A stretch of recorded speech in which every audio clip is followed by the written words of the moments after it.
bike tapos jogging time with Kuya Will. Oh, good morning. Mamaya pampasok kaya sayang ng oras, no? Jogging muna mga lods, mga sir. Pero syempre, magbabike pa rin kami. Ayan, no? Good morning mga petics! Ayan, no? May hubs.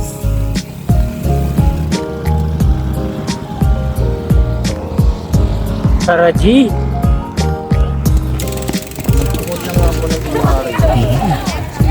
Yung mga nagpa-practice na bata, mga lods.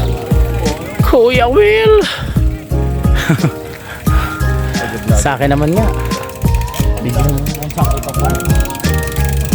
Ayan, nandito na kami sa...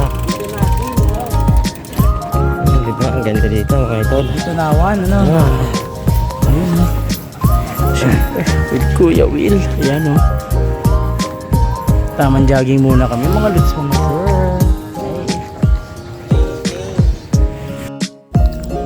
At after nga niyan ay ayan, nagtanggal na kami at nagpalit ng mga damit para naman makapagsimula na kaming mag-jogging.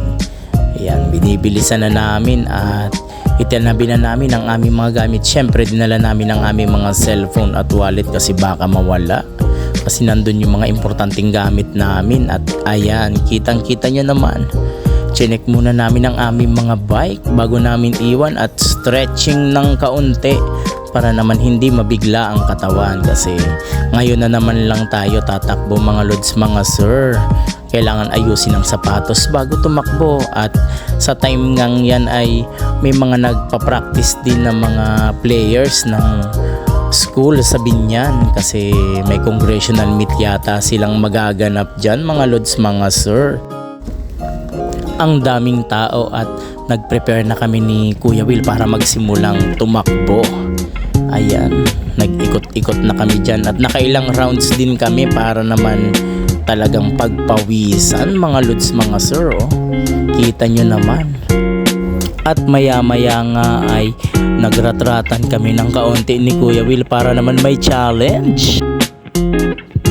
Dahil tapos na kami tumakbo, ayan, tamang walking na lang muna at ilan sa araw mga lods, mga sir.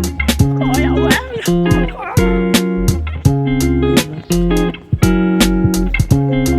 Preparation para sa ano, Eagles 5 km, no? Ayun. Kita nyo naman. Apakasarap sa pakiramdam, mo. 100 kilometer, no? Huwag naman. 100 kilometer dito. Ganon na tayo para ano, sulit sa ano, init. Sayang ng ano eh, vitamin E, ano? Vitamin E. Vitamin itim pala, no?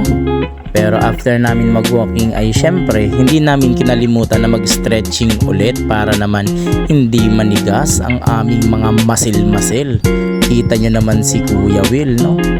Ang tikas ng katawan, ang ganda ng pagkakahulma, samantalang sa akin ay puro taba na mga lods, mga sir.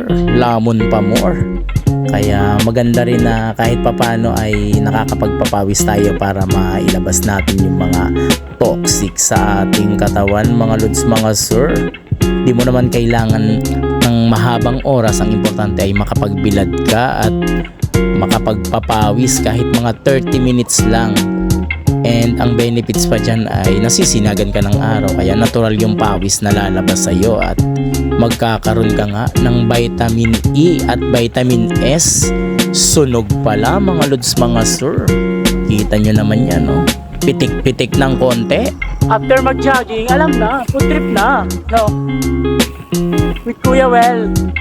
Magkikinalas kami mga lods, mga sir, kasi deserve namin yun. After namin pagpawisan. So tara na, let's food.